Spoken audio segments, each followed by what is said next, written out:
final dela. Então, nós vamos aqui falar o que a gente está chamando aí dos 5 princípios fundamentais na análise de causas e também na definição de ações corretivas, né. Então é um assunto que tem extrema importância para o laboratório, tá, pessoal? Justamente porque é um assunto que mexe com melhoria contínua, é um assunto que mexe com o desenvolvimento do laboratório, um aspecto muito importante que é justamente análise de causas, né, ações corretivas, que é um ponto, digamos assim, extremamente importante, onde durante muito tempo teve muita dificuldade por parte dos laboratórios e assim por diante. Bem, então você já conhece a dinâmica da coisa, está aí a nossa apresentação. Eu não quero entrar em detalhes, nós estamos em Florianópolis, né, mas tem aí nossos telefones de contato, nossos e-mails, etc. Lembrando dos livros publicados pelo CCT, e aqui também tem embaixo onde vocês podem então conseguir mais informações, valores, etc. sobre esses livros, né? E nós temos um livro de tratamento de não conformidades, algumas coisas que a gente está comentando aqui, ó, né? Esse penúltimo livro que eu estou passando o mouse aqui, o livro justamente que, digamos, a gente usou um pouquinho para preparar essa apresentação, nem tudo que nós vamos falar aqui, obviamente, está lá, a gente também corre atrás de sempre buscar novas informações, e tem aqui algumas coisas que eu gostaria de chamar a atenção de vocês, como a gente falou, que é essa questão de algumas polêmicas associado à ação corretiva, tá?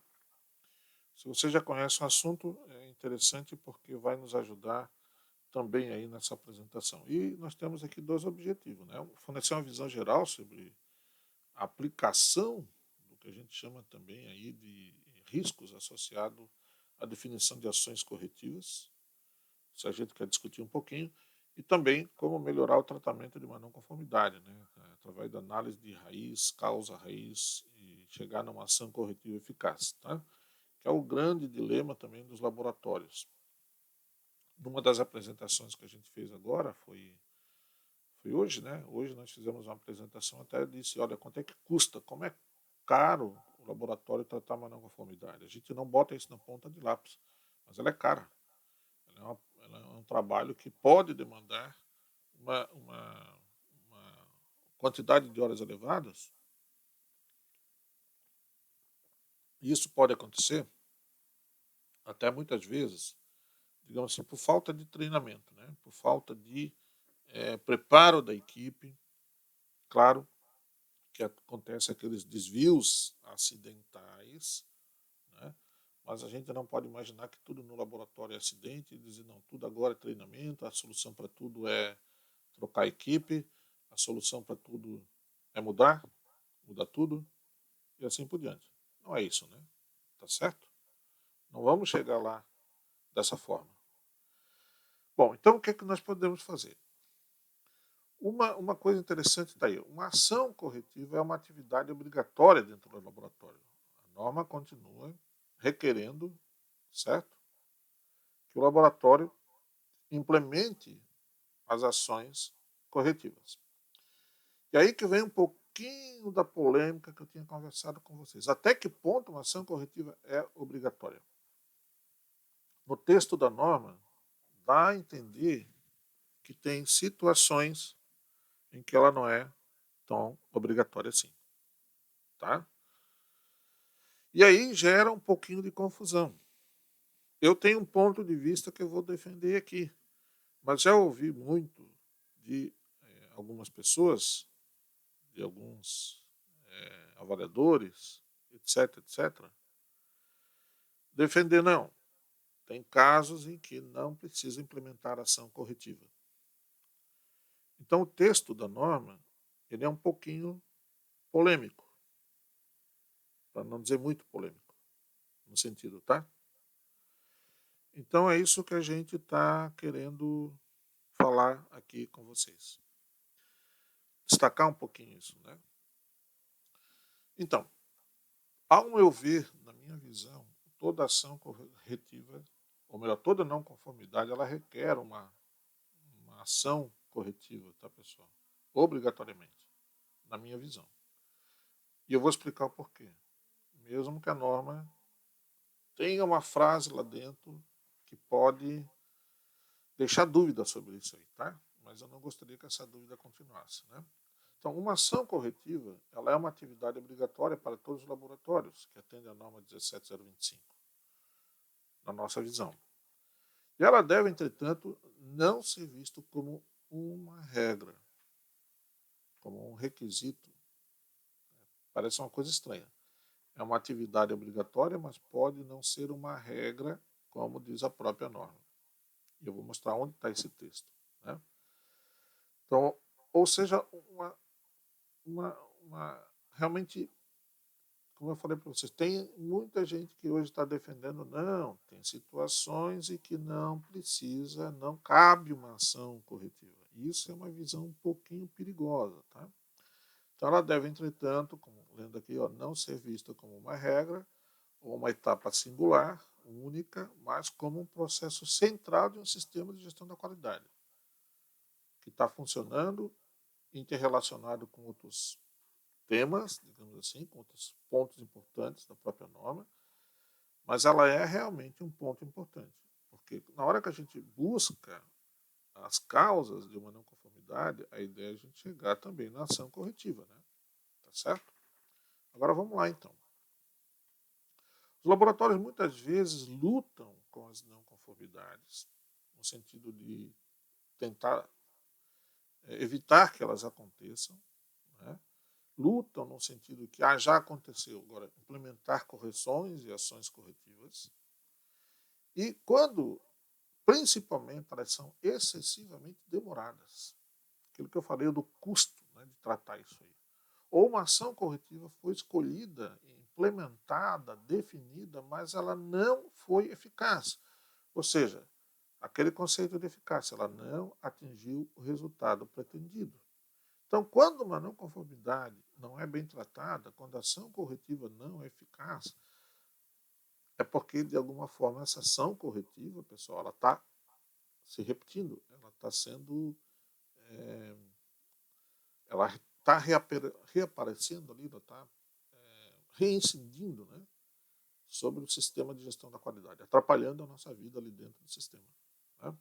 Bom, além disso, o nível de controle dessas ações muitas vezes não é proporcional ao impacto nos objetivos da qualidade. O que a gente está dizendo? Às vezes o laboratório precisa trabalhar bastante com a ação corretiva, fazer uma ação corretiva que não é apenas uma ação, às vezes são várias, mas ele quer simplificar, ele quer fazer uma coisa rápida, ele quer economizar, e acaba o nível de implementação da ação, ou a própria ação, ela fica aquém, longe daquilo que deveria ser realmente para evitar o impacto que a não conformidade negativamente trouxe ao laboratório.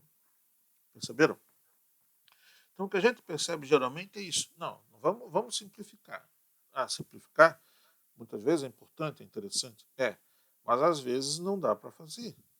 Perceberam? Então, nós vamos falar muitas vezes aqui, às vezes não é uma ação corretiva só. Às vezes são ações que devem ser implementados. Então a gente tem que ter essa visão, estar com a cabeça aberta também, que quando surge uma não conformidade, nós realmente devemos correr atrás para eliminar esse negócio. Que ele é um peso, ele é um fardo para o laboratório. Certo? Então, normalmente, isso ocorre porque uma abordagem baseada em risco não foi adotada ou foram tomadas medidas inadequadas. O que é essa abordagem baseada em risco?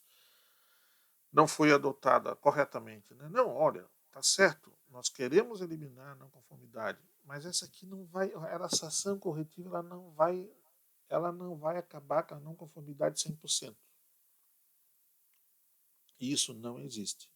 Isso é o que a gente chama de abordagem baseada em risco. Uma ação corretiva sozinha até pode acabar com a não conformidade, dependendo do caso, da situação, mas é raro.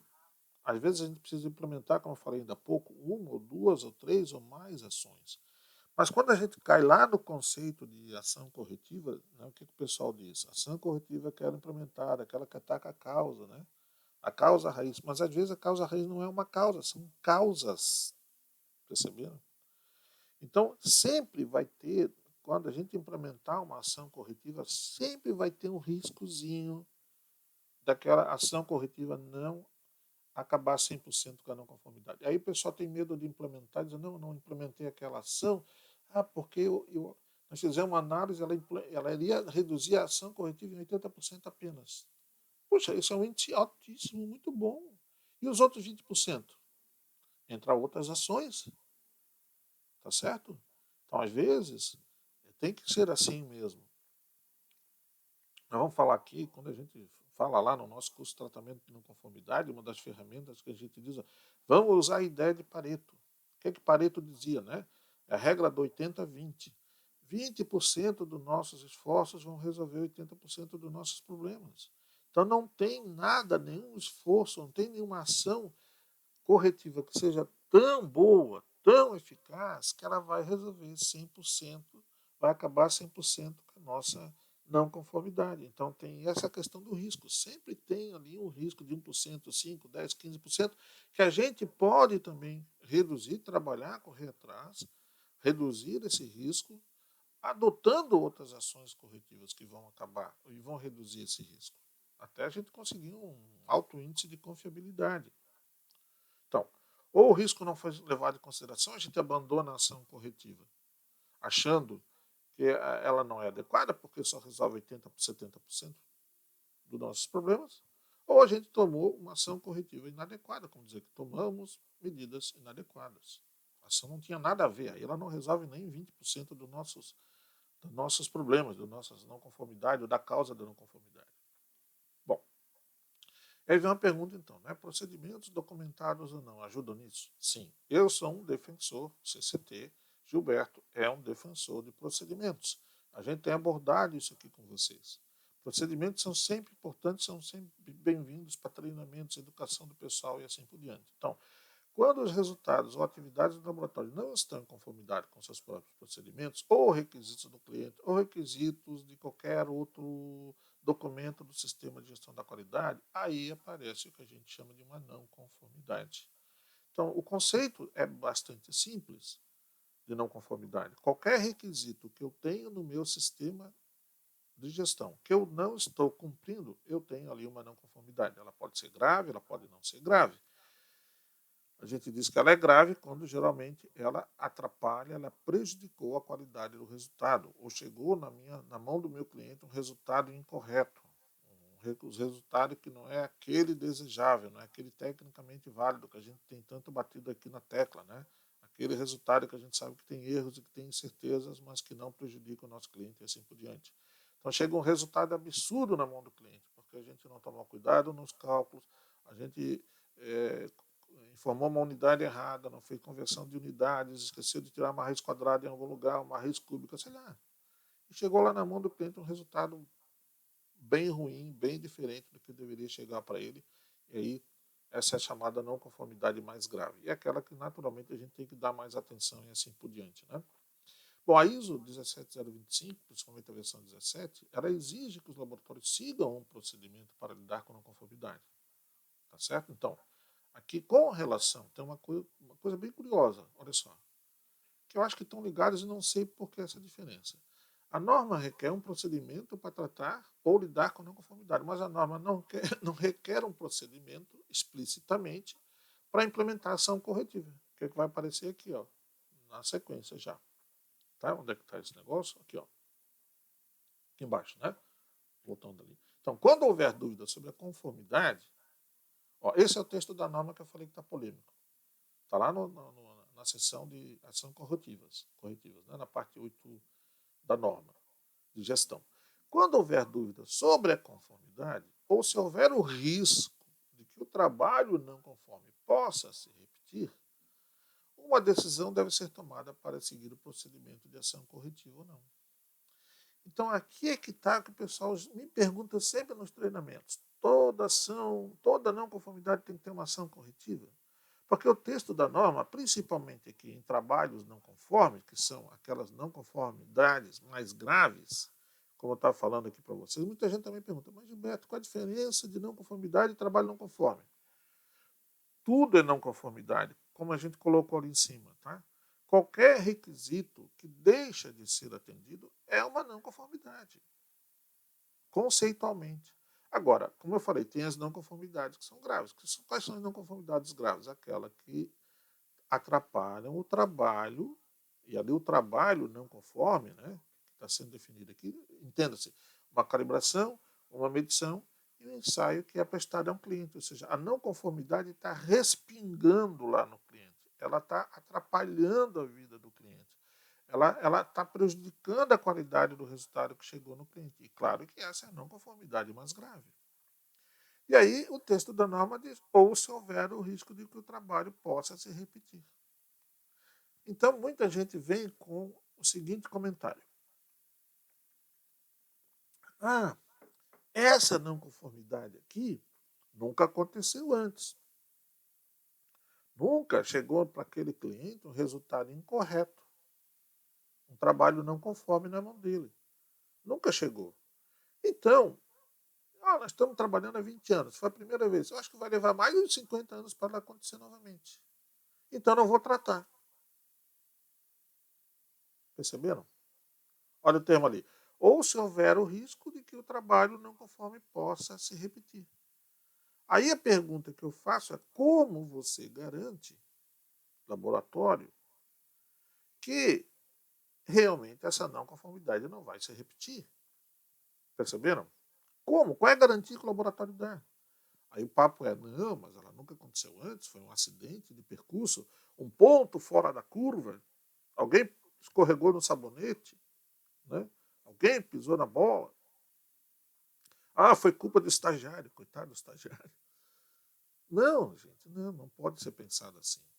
Se aconteceu agora, pode acontecer daqui uma semana, pode acontecer daqui um mês, pode acontecer daqui um ano, pode acontecer daqui a 10 anos de novo, pode nunca mais acontecer. Mas nós não temos uma bola de cristal para dizer, certo? Olha, não vai se repetir. Aí vocês podem dizer, mas Gilberto, e o risco? Né? Não tem o risco? Não posso considerar o risco disso? Pode, mas eu particularmente não correria esse risco. Principalmente no texto como está aqui dentro da norma, que é um trabalho não conforme, que é aquele mais grave. Eu, particularmente, não gostaria de receber e emitir para um cliente nosso, quando a gente trabalhava em laboratório, a gente fazia isso, né? O CCT não tem laboratório, mas eu trabalhei muito em laboratório. E a nossa grande preocupação quando emitir um relatório para um cliente é saber que aqueles números estavam ok. Não perfeitos, como a gente já falou, não existem resultados perfeitos. Existem resultados tecnicamente válidos. Certo ou não? Então, nosso trabalho, quando eu trabalhava lá, quando eu desempenhava a função de estar gerenciando o laboratório tecnicamente, gestão, etc., era evitar que isso acontecesse, porque isso é o pior caso que tem. Porque assim, a gente nunca errava com o cliente, mas uma vez que a gente errou, ele vai ficar cobrando, vocês pisaram na bola, não sei o que mais. O cliente não tem a paciência que a gente tem às vezes, não. É só a gente dar a primeira furada na bola e ele já malha em cima, cai em cima. Entendeu? Então, assim, não vamos bobear. Pessoal, vamos assumir. Aí é uma questão que vocês têm que pensar um pouco. Mas o meu conselho, particularmente, tem não conformidade, principalmente não conformidade grave, não tem esse papo, foi a primeira vez em 50 mil anos que aconteceu. Né? Vamos adotar mais ou menos a política da aviação. Um avião caiu, né? Caiu por um motivo X. Nunca caiu um avião por aquele motivo, mas os prejuízos podem ser enormes. O impacto para a sociedade pode ser enorme. O impacto para o cliente daquela não conformidade que aconteceu uma vez só pode ser enorme. Então, para que correr o risco de que aquilo aconteça de novo? Não. O que a aviação faz, né?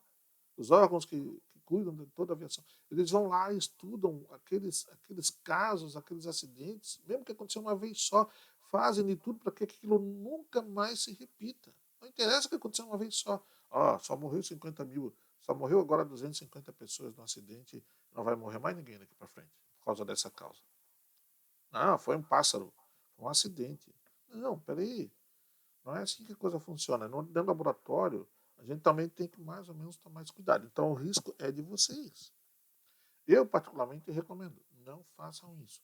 Toda não conformidade, na minha visão, tem que ter uma ação corretiva. E quanto mais crítica, quanto mais grave, naturalmente, a não conformidade for, mais o nosso esforço tem que ser para tratá-la corretamente, estudar bem as causas e implementar uma, duas, três, quantas ações corretivas forem necessárias.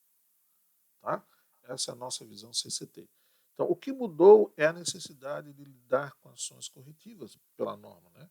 Agora, como eu falei para vocês, não há um procedimento obrigatório exigido para aplicação de ações corretivas.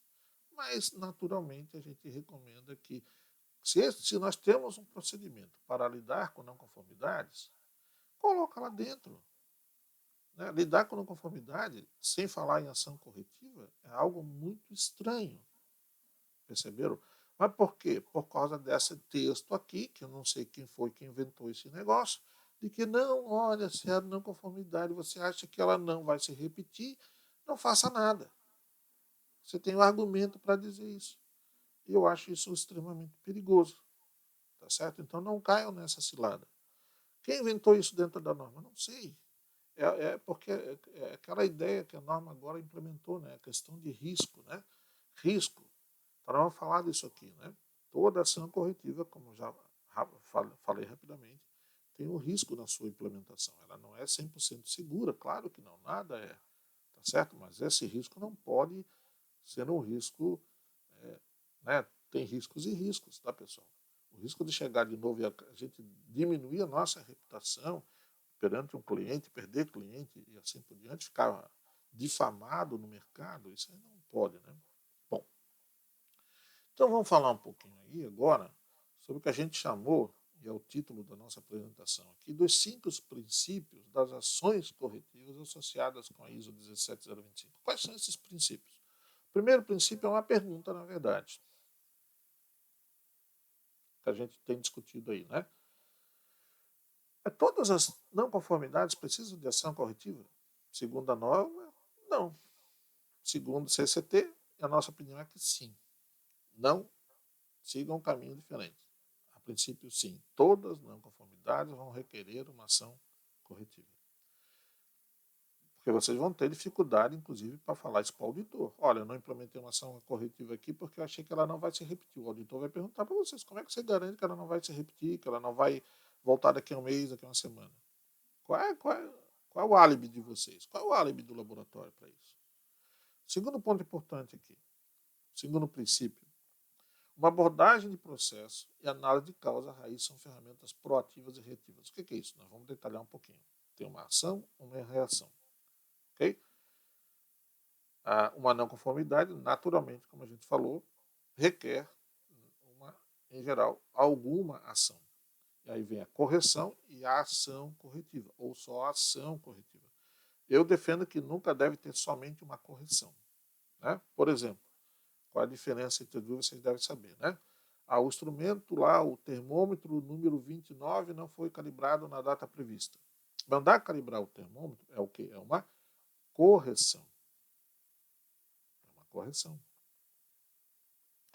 Agora, qual é a ação corretiva? Que essa é mais reativa, é mais, né, no sentido de agora vamos pensar no futuro. O que nós podemos fazer, certo?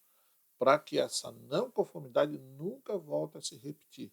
Que mudança, né, vamos fazer no nosso sistema de gestão, no nosso gerenciamento, no programa de calibração, para que isso nunca mais aconteça? Quando a gente tiver isso respondido, nós temos a ação corretiva na mão. Claro que vai passar antes pela necessidade de a gente implementar, pensar nas causas. Né? Tá certo? Terceiro ponto. Terceiro princípio. Não conformidades podem levar a riscos. Se a não conformidade pode levar a riscos, certo? Risco de vida de alguém, risco de perda de equipamento, de incêndio no laboratório, sei lá. N situações diferentes. 4. A causa raramente é um problema singular, ou seja, a causa não é geralmente uma causa, são várias. O que pode levar a uma ação corretiva que também não é singular, não é única, né? Aqui singular no sentido não é único. Então, a causa pode ser causas e a ação corretiva, como eu falei já um pouquinho, ela pode ser causas ou ações corretivas, né? Que a gente vai implementar. E o quinto princípio que a gente tem que tomar cuidado é monitoramento. Monitorar, avaliar as tendências com relação às ações corretivas. As ações corretivas que nós estamos implementando realmente estão evitando que a não conformidade se repita, elas estão impulsionando a melhoria do laboratório, a melhoria no sistema de gestão da qualidade, isso é extremamente importante. O que eu quero dizer com isso? Prestem atenção. Uma ação corretiva não é só para também apagar incêndio. Né? Aliás, a ação corretiva nunca deveria apagar incêndio. A ação corretiva deveria trazer um outro benefício para o laboratório. Qual é? Melhoria. Como eu falei para vocês, a ação corretiva deve ser algo que nós vamos mudar no meu sistema. Não só para atacar, acabar com a não conformidade, mas melhorar. Pensar o que nós podemos aprender com essa situação da não conformidade e melhorar o nosso sistema. E melhorando o nosso sistema, essa ação, se ela tem esse ponto que tem a possibilidade de trazer essa melhoria, naturalmente é bem provável que o sistema vai realmente, que essa ação corretiva vai ser eficaz. Existe ainda o risco? Existe, mas a tendência é que ela seja eficaz. Bom, vamos dar uma passada nesses 5 pontos aí. Então, a primeira pergunta lá que a gente colocou, o primeiro princípio. Todas as não conformidades precisam de ação corretiva, né? Vamos lá. Nós já falamos aqui, demos um exemplo de aplicação de correção e ação corretiva. Né? Uma correção, como a norma diz, ela atende a necessidade de curto prazo. A correção é aquele negócio. Está pegando fogo ali na cortina. Está pegando fogo ali, naquele cantinho. Bom, correção o que é? Pega o extintor e apaga esse negócio. Isso é corrigir, é acabar, é curto prazo, é uma reação corretiva. Ninguém vai deixar o fogo continuar pegando, né? Tá certo? Para, como diz o próprio texto lá da definição de correção, eliminar, naquele momento, a não conformidade. Tá certo? Ok? Então, o equipamento caiu. Né? Eu estava lá trabalhando, o equipamento caiu da bancada. Olha, botar o equipamento de volta para a bancada é a correção. A pergunta que eu tenho que fazer é o que eu preciso, que ações eu preciso fazer para que esse equipamento e outros equipamentos, naturalmente, nunca mais caiam da bancada. Perceberam? Quando a gente fala assim, e outros equipamentos, a gente está pensando o que a gente chama de extensão da não conformidade. Porque não adianta evitar para um equipamento, daqui a pouco é outro que estão caindo lá. Então tem que ser sempre uma boa ação corretiva, ela pensa no geral, pensa no todo, pensa em outras situações e assim por diante. Então essa é a correção. A ação corretiva, no entanto, como a gente já falou, ela adota uma abordagem, pode ter essa abordagem de risco, mas não deve ser aquele risco alto, pelo texto da norma. Veja que eu botei aqui, né, um pouco mais negrito não quer que está branco, né? Pelo texto da norma, talvez nem sempre é necessário, pelo texto da norma, como a gente falou, tá certo? Eu, particularmente, volto a dizer, né, a gente tem insistido nesse aspecto que é importantíssimo ter uma ação corretiva sempre. Bom, então, como objetivo é controlar o risco contínuo para que a ação corretiva, né, ou acabe com a não conformidade, ou com a mesma, ou com uma não conformidade semelhante, tá certo? Então, vou repetir aqui. Ó. Como objetivo é controlar o risco contínuo para que a mesma não conformidade ou uma não conformidade parecida, semelhante, não aconteça novamente, não se repita, tomar medidas corretivas por si só exigirá justificar o evento como um incidente, como algo que eu falei para vocês, olha, né, foi aquela situação que o José dormiu no ponto, mas ele não dorme, não, ele nunca dormiu, ele nunca vai mais dormir, ele está sempre ali acordadinho daqui para frente, agora ele aprendeu a lição. Não, não é assim que a coisa funciona, né? Tá certo? Ou, por algum motivo, que, como a gente falou, o pessoal aceita o nível de risco para aquela situação. Ok? Bom, a dificuldade, então, para muitos laboratórios é decidir se a correção, por si só, é suficiente. É isso que eu estava comentando com vocês. Né? E a pergunta que o avaliador, que o auditor vai perguntar é: você tem como, tecnicamente, né, documentalmente, garantir que ela não vai se repetir, a não conformidade ou não conformidades semelhantes a elas vão se repetir ou vão aparecer depois no futuro? A resposta vai ser não. Por isso, como a gente está colocando até agora, nós defendemos que sempre deve haver uma ação corretiva definida para cada não conformidade. Temos que fazer um esforço de ter uma, ou dois, ou três causas e pegar aquelas causas e realmente definir ações corretivas, não só correções. Tá? Por isso que a gente diz que toda ação corretiva deve ter uma ação corretiva. Desculpa, toda uma não conformidade deve ter uma ação corretiva definida, não somente uma correção. Se tiver só uma correção, a probabilidade dela se repetir no futuro é grande. Se já é grande, às vezes, com ações implementadas, ações corretivas implementadas, imagina só com correção. Porque a correção ninguém estuda causa. E aí também vem uma outra confusão. Às vezes o pessoal vem, eu investiguei causa e apliquei correção. Não, então você está implicando uma ação corretiva. Porque se você investigou a causa, você já está atuando na causa, aí é uma ação corretiva. Agora, você pagou o incêndio, pegou fogo, você não se importou por que apagou, porque o fogo pegou, qual foi a causa, você não está se importando por que o equipamento caiu, você não está se importando por que chegou o resultado errado para o cliente, vai lá simplesmente, não, cliente, eu vou alterar o resultado, vou te mandar um certificado novo, alterado, revisado, etc. Aí, aí você não está dando a atenção necessária para a importância da não conformidade. Né? Bom, então, primeiro ponto está aí, primeiro princípio. Ainda com relação a esse princípio, aqui, ó, pessoal, nunca ignore uma não conformidade. Nunca ignore uma não conformidade. Uma aluna uma vez perguntou, mas Gilberto, não conformidade de gestão, a gente tem que implementar ação corretiva também? Claro, é não conformidade. Vou dar exemplo, uma vez chegando num laboratório, são vários casos.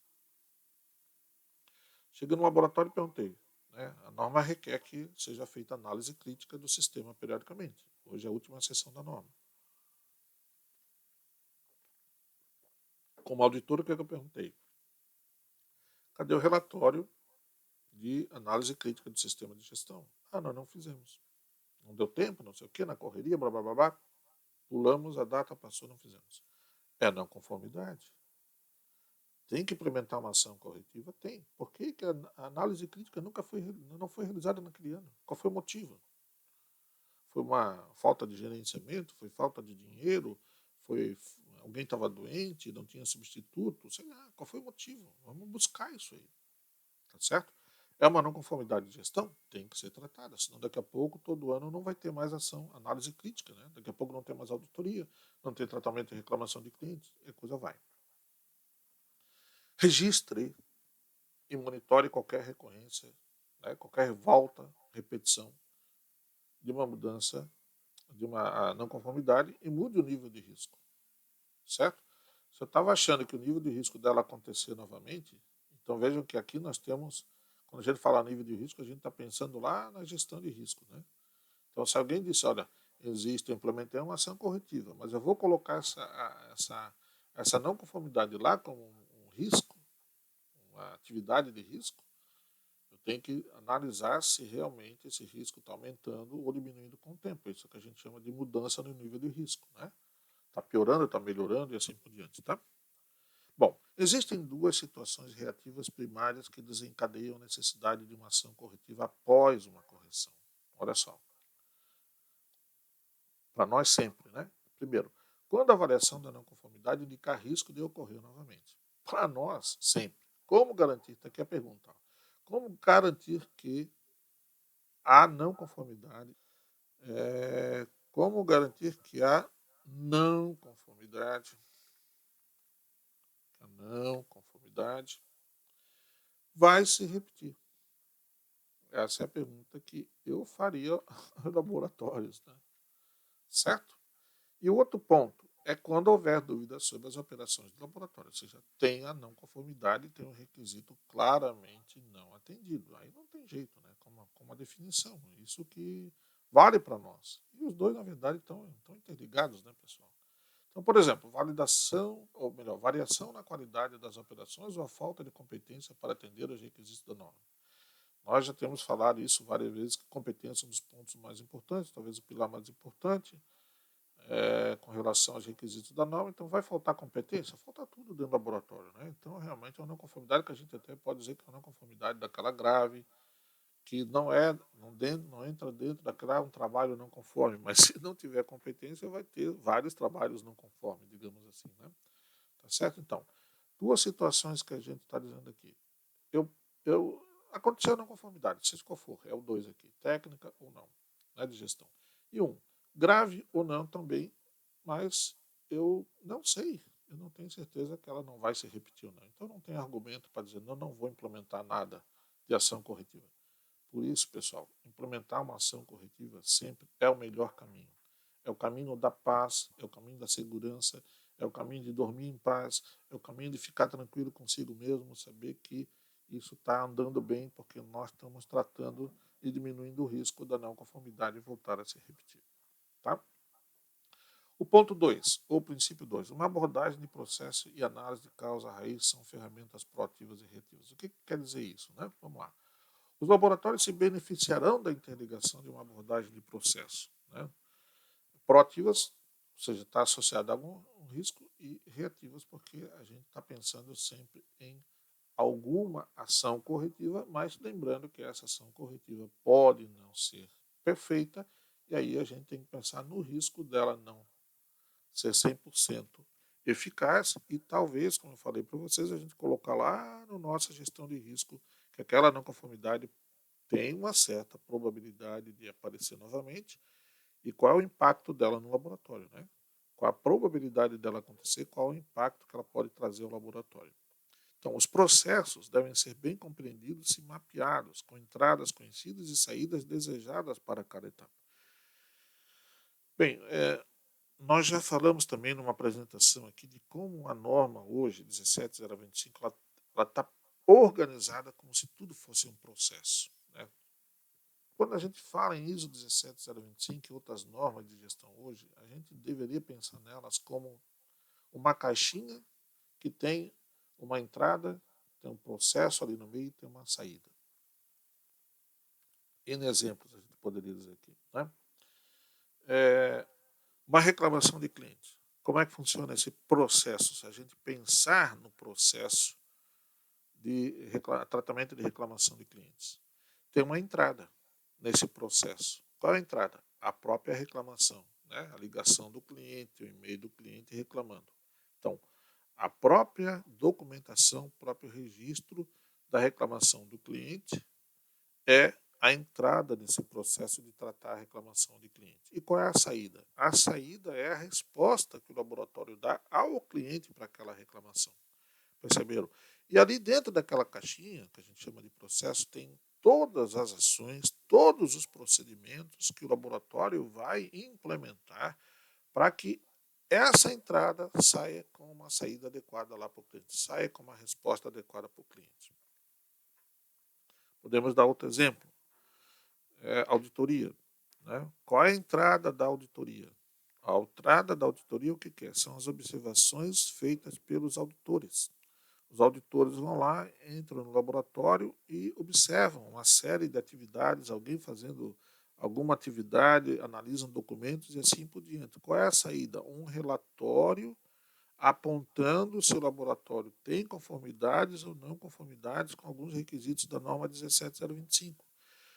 O que é o processo como um todo? O processo como um todo é o procedimento para fazer essa auditoria, são todas as atividades necessárias ali dentro dessa auditoria, as reuniões que acontecem, as entrevistas, as conversas, etc. Então, tem uma saída, tem uma entrada e tem uma série de atividades ali dentro, tá vendo? Então, hoje, na versão 17025, a ISO ela pensou nisso. Encarem toda a norma como um processo. E se a gente pensar, o laboratório é um processo.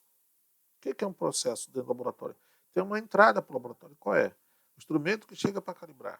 A amostra que entra para ser ensaiada. Qual é a saída desse processo? Um certificado de calibração, um relatório de calibração, de ensaio, onde estão lá dentro todos os resultados que foram obtidos naquela medição, naquela calibração e ensaio. E qual é o processo do laboratório?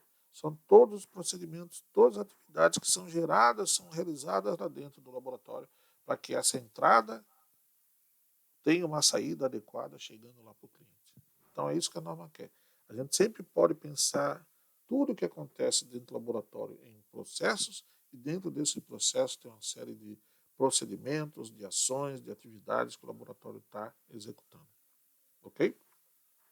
Então, esses processos muito bem compreendidos, muito bem claros na cabeça do pessoal, muitos deles, e por isso que eu sempre disse, né, é interessante a gente pegar, mapear esses processos com fluxogramas. Fluxograma é a melhor forma da gente entender como é que funciona uma avaliação de incerteza, como é que funciona o tratamento de uma reclamação de cliente, etc, etc, etc. Né? Tá certo? Bom, vamos lá. Então, o laboratório deve identificar os riscos de forma proativa e estabelecer controles para reduzir a chance de um evento não conforme acontecer, né? A um nível aceitável.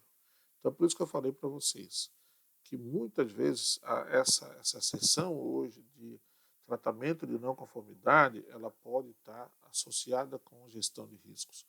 Porque tem não conformidades que vai entrar lá dentro do nosso programa de gestão de riscos, digamos assim. Por exemplo, né? Qual é talvez um dos riscos mais elevados que o laboratório tem é ele entregar para um cliente um resultado incorreto e o cliente processar o laboratório. Vocês imaginem, né? Vamos pensar um caso aqui mais fácil da gente entender. Eu vou fazer um exame de sangue, certo? E o laboratório dá um resultado lá que é soro positivo para AIDS. E não é verdade. Aí eu me desespero, eu vou fazer um tratamento, vou tomar um monte de remédio que não fazem bem à saúde, porque eu não tenho aquela doença. Ou poderia ser ao contrário, eu tenho a doença, mas o meu exame lá, meu resultado do exame diz que eu não tenho nada, e aí eu passo a não tratar e vou piorando com o tempo. Né? E daí, o que eu posso fazer? Processar esse laboratório. À medida que eu descubro que isso aconteceu, essa não conformidade grave lá no laboratório aconteceu, eu posso, dependendo da ação que eu coloco na justiça, fechar esse laboratório. Fechar. Isso é um risco altíssimo. Então, vejam como a não conformidade grave pode estar associada ao risco e vice-versa. Tá certo? É isso que a gente está dizendo aqui. Ó. Então, tem casos de não conformidades que tem que ser colocada lá, que embora não aconteceu, vejam bem, ela não aconteceu ainda, por isso que ela vai entrar lá dentro da nossa, no nosso programa de gestão de riscos. Então, o sistema de gestão bem estabelecido deve ter processos, procedimentos, documentação e monitoramento padronizados que forneçam um nível de proteção contra esses desvios indesejados, essas não conformidades, né? Tá certo? Que ainda não aconteceu, como a gente falou, ou alguma coisa que aconteceu como não deveria, as deficiências, as lacunas que a gente sabe que o sistema tem, e é mais ou menos aquela ideia que tinha, né, na norma, versão 2005, as ações preventivas. Só que quando a gente trabalhava com ação preventiva, o que a norma dizia lá? Defina a ação preventiva e veja se ela foi eficaz. Não era a ideia de risco. Qual é o impacto daquela ação, daquela não conformidade para o laboratório, ou daquela atividade não acontecer corretamente para o laboratório. Então, agora, realmente com a gestão de risco, isso ficou um pouquinho mais adequado de ser tratado e assim por diante. Porém, então, realisticamente, como a gente já falou, né, devido à complexidade das operações do laboratório, os riscos de eventos não conformes sempre existirão. Sempre existirão. Ok? Agora, o que a gente espera do laboratório? Que o número de não conformidades caia com o tempo, diminua com o tempo, e os riscos também, o impacto também caia com o tempo. Tá certo? Isso é a maturidade do laboratório. Agora, tem laboratório que a gente percebe que ele está piorando com o tempo. A quantidade de riscos está aumentando com o tempo. Por quê? Aí vem as causas lá, né? falta de competência, falta de treinamento e um monte de outras coisas mais. Tá certo? Então, o laboratório, se ele fosse perfeito, também atingisse a maturidade perfeita com o tempo, claro que não haveria nunca mais não conformidade, mas não é isso que as estatísticas mostram. A gente faz auditoria, olha, eu faço auditoria de laboratórios que, há mais de 35 anos. E nunca, acho que assim, foram raras as situações em que não houve não conformidade. E aí a gente volta, nesse ano não teve não conformidade, volta no ano que vem tem duas, três. Perceberam? Por quê? Porque o sistema não é perfeito. E é amostral, então naquele ano talvez não foi detectado e agora está sendo detectado. Então o sistema não é perfeito. A gente deve correr para que o sistema se torne perfeito, que os riscos de eventos não conformes caiam. Né? Esse é o objetivo. Mas eles provavelmente, sempre existirão. Continuando ainda no terceiro ponto, a gente pode dizer que as não conformidades se enquadram em dois grupos. Né? Então, primeiro ali em cima, né? O registro de risco é uma ferramenta valiosa para ajudar na avaliação de eventos não conformes. Né? Então, assim, pessoal, tudo começa, na verdade, com a documentação da não conformidade. O passo principal para a gente definir uma ação corretiva adequada, uma correção adequada, acabar com a não conformidade, é registrar ela adequadamente. Registrar ela, não deixar para amanhã. Tá certo? Então, a gente pode dizer que tem dois grupos aqui de não conformidades. Aquelas que são identificadas anteriormente como um risco. Ela ainda não aconteceu. Então, por exemplo, ó, eu coloco lá como risco no programa de risco o erro nos resultados de ensaios, como eu falei para vocês, que é um caso sério. O cliente pode processar o laboratório, é um risco de prejudicar a reputação do laboratório, a perda de clientes, o laboratório vinha fechar. É aquele negócio, é o risco, pensando que a não conformidade para acontecer, preventivamente, nós vamos pensar nisso aí. E aí implementar algumas ações, como se fossem ações realmente preventivas, para que esse tipo de situação nunca aconteça, ou essa não conformidade nunca aconteça. Certo? Então, não conformidades que a gente sabe que pode acontecer, que nunca aconteceram, mas a gente está pensando nelas como uma possibilidade de acontecer. Vai lá para a gestão de risco. E aquelas que já aconteceram, aí não tem jeito, é tratar. Aí é tratar como não conformidade. Tratamento de não conformidade. Perceberam? Então vamos lá. Ó, dois aqui, aquelas que não identificadas como algum risco e não estavam nem na redação de risco e não registradas no registro de risco, portanto, mas já aconteceram. Exemplo, um erro de digitação na temperatura na realização da calibração do certificado. Alguém diz lá, alguém vai digitar um certificado lá dizendo a temperatura foi de 20 mais ou menos 0,2 graus Celsius, mas na verdade ela foi de 20 mais ou menos 2 e não mais ou menos 0,2. Certo? É uma não conformidade? É. Pode ser grave? Não. Depende. Pode ser e pode não ser, mas é não conformidade, porque a informação estava incorreta. Ok? Então, ninguém nunca pensou nesse risco. Aconteceu a não conformidade, nós vamos tratar. Certo? E se a gente entender que isso aqui é um risco que pode se repetir no futuro, por que não colocar lá no nosso então, programa de risco? Já aconteceu.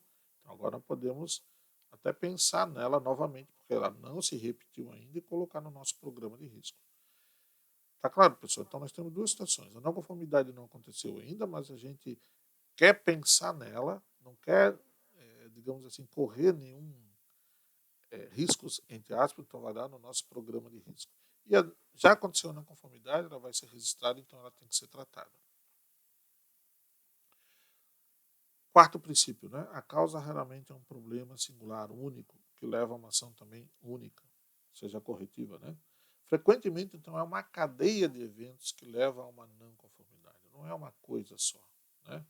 Pode até ser, pode ser uma causa só, pode, mas não é o que a estatística geralmente coloca.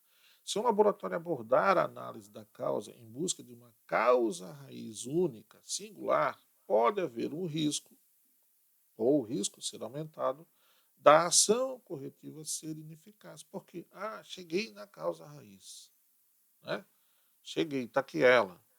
Tem várias raízes, ou essa aqui é fundamental. Não é isso que Pareto diz. Pareto diz o quê? Nós vamos atacar 2 ou 3 delas, mas não vamos abandonar as demais. Vamos dar prioridades àquelas que a gente entende que são mais prováveis, que realmente são a fonte ou a raiz. Esse é o conceito, né? Tá certo? Então a causa raiz deve ser vista como um sistema, não uma resposta única, certa, e assim por diante.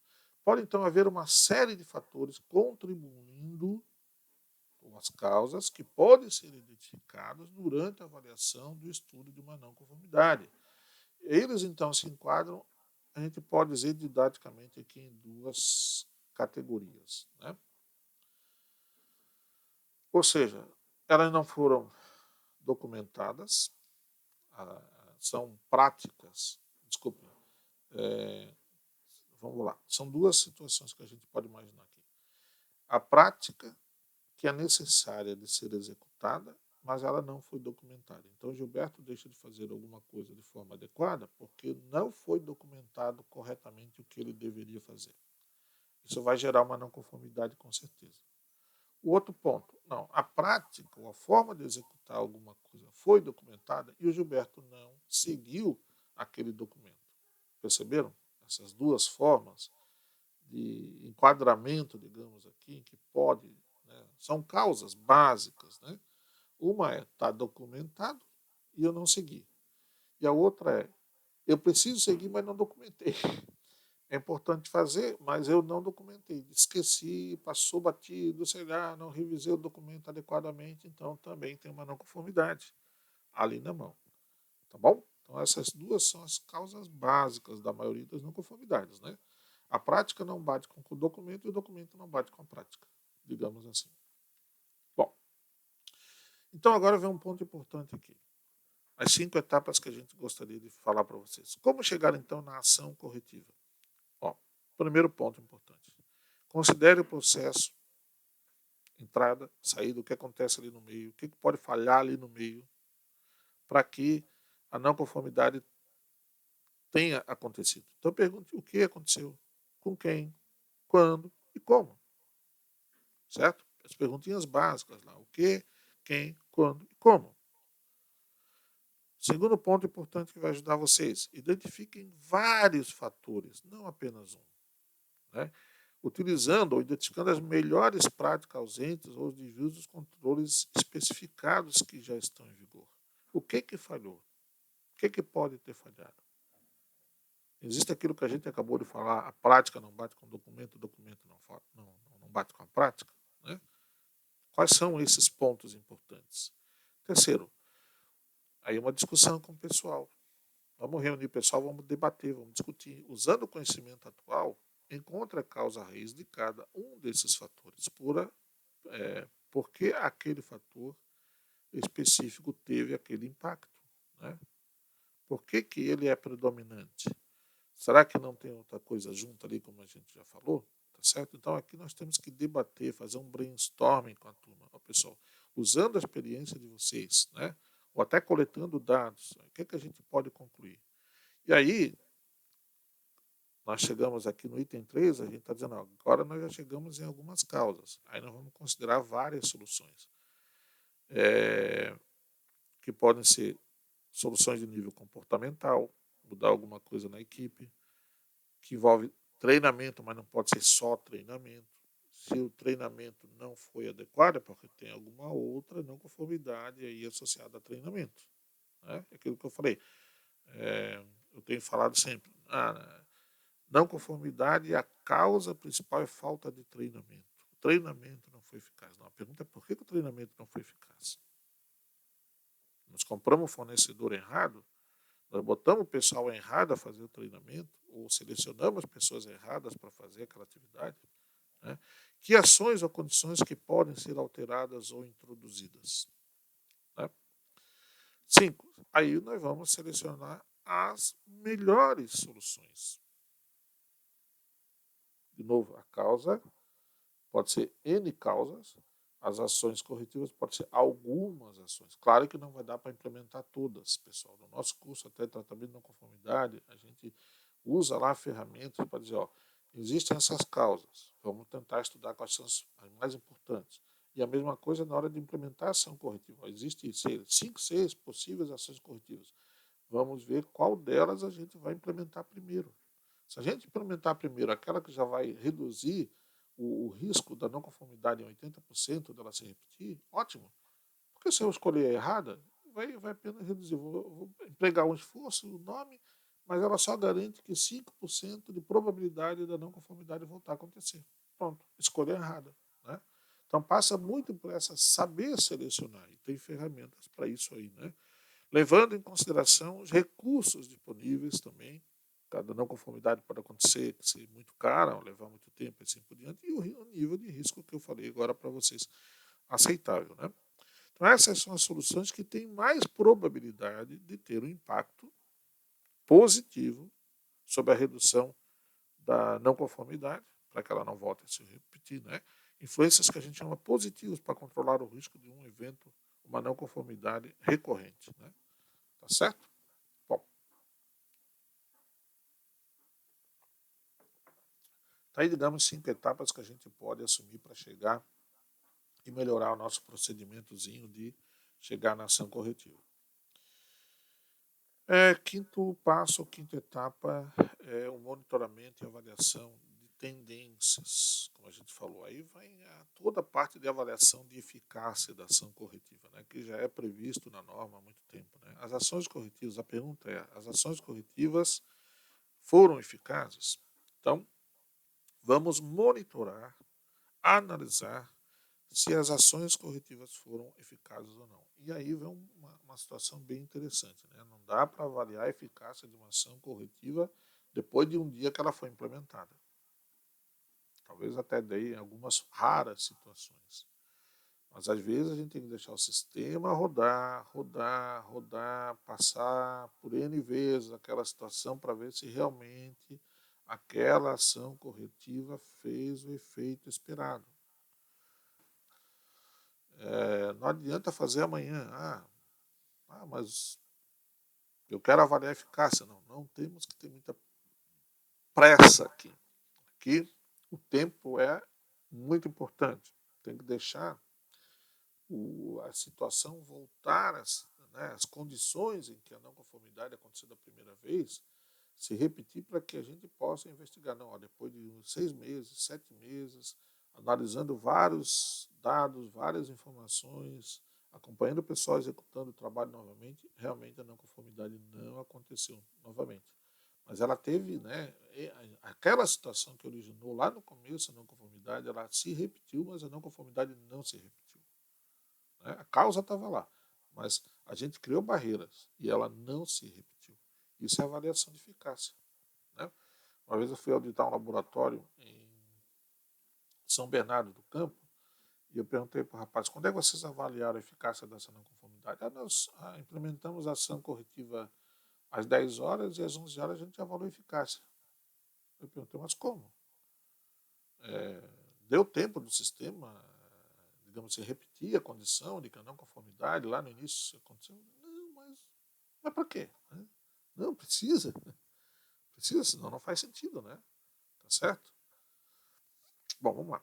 Os riscos devem ser atualizados após outras atividades, como auditorias, feedback do cliente, do próprio pessoal do laboratório, de análise crítica de administração e assim por diante. Né? Tá certo? Bom, nós implementamos a ação corretiva. O que é que o pessoal do laboratório está sentindo com relação ao risco? Ela tende a ser eficaz ou há algum pontinho importante ali, alguma mudança necessária para a gente introduzir naquela ação corretiva para que ela seja mais robusta? É isso que a gente está dizendo aqui, né? De novo, seguir a opinião do pessoal, conversar com o pessoal experiente para ver isso aí também. E todo o pessoal do laboratório deve estar atento, né, pessoal, aos níveis de riscos alterados, bem como às tendências. Né? Nesse sentido, tendência aqui, quando a gente está colocando, é tendência. Está melhorando ou está piorando, né? Está ladeira acima ou ladeira abaixo, tá certo? Isso vem tudo daquela observação que a gente comentou ali. Então, por exemplo, se muitas das não conformidades experimentadas foram previamente identificadas como riscos, mas ainda não ocorreram naturalmente, como a gente já falou, isso pode indicar que realmente os controles, né, precisam de melhorias.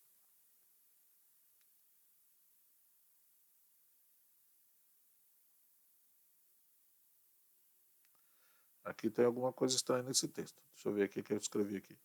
Se muitas das não conformidades experimentais foram previamente identificadas como risco, sim, eu que li errado, mas ainda assim ocorreram, eu estava lendo como não ocorreram, por isso que eu achei estranho esse texto aqui, não faz sentido, né? Então vou repetir, ó. Por exemplo, então, se muitas das não conformidades que já aconteceram, foram previamente identificadas, portanto, como riscos, mas ainda assim estão ocorrendo ou voltaram a se repetir, isso pode indicar, então, que os controles ou que a ação corretiva que a gente implementou precisa de melhoria, ou precisa ser refeito todo o estudo, tem alguma coisa ali que não deu certo, vamos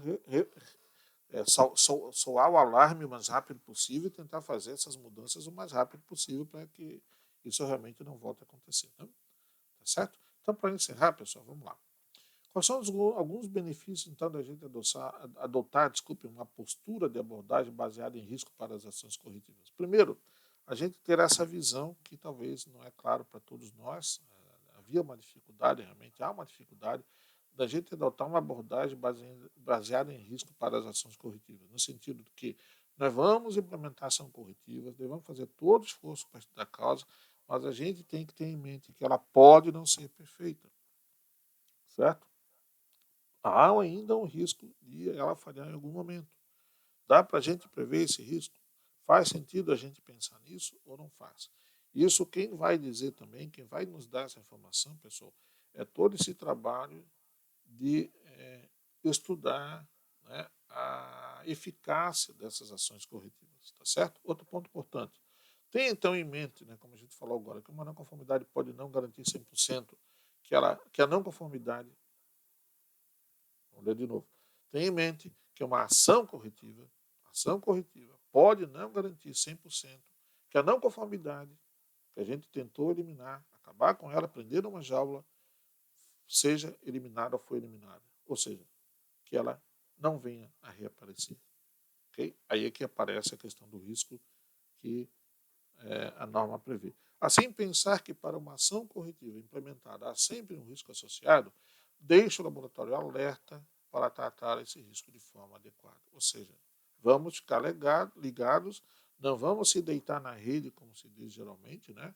Porque a ação corretiva pode não ser perfeita e a não conformidade está ali batendo na porta e daqui a pouco ela reaparece, alguém escancara essa porta e ela volta a acontecer.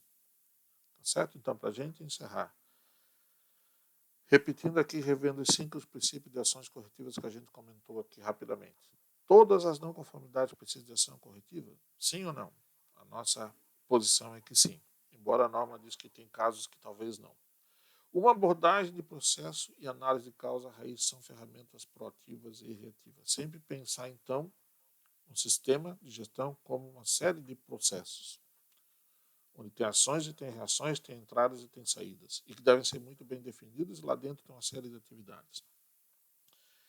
Quando a gente pensa no processo, é mais fácil da gente perceber onde tem, né, eventualmente, falhas. 3.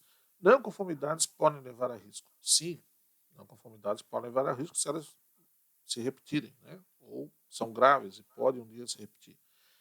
4. A causa de uma não conformidade raramente é única e pode levar também a uma ação corretiva que não seja única. Mas também não dá para fazer tudo. Né? Quinto ponto. O monitoramento e a avaliação de tendências devem impulsionar a melhoria. A gente tem que monitorar, acompanhar como é que está sendo todo o tratamento de não conformidade, como é que está essas não conformidades ao longo do tempo, se as ações corretivas foram eficazes e se o risco delas se repetir realmente está caindo com o tempo. Né? É fácil de monitorar isso? Não. Mas a gente pode criar algumas ferramentas para fazer isso aí, tá? Ok, pessoal? Então aí então os 5 princípios que a gente achou definiu como ações corretivas associadas com a norma ISO 17025. Agradeço novamente a atenção de vocês a essa palestra. Até uma próxima oportunidade, tá, pessoal? Obrigado de novo aí pela atenção.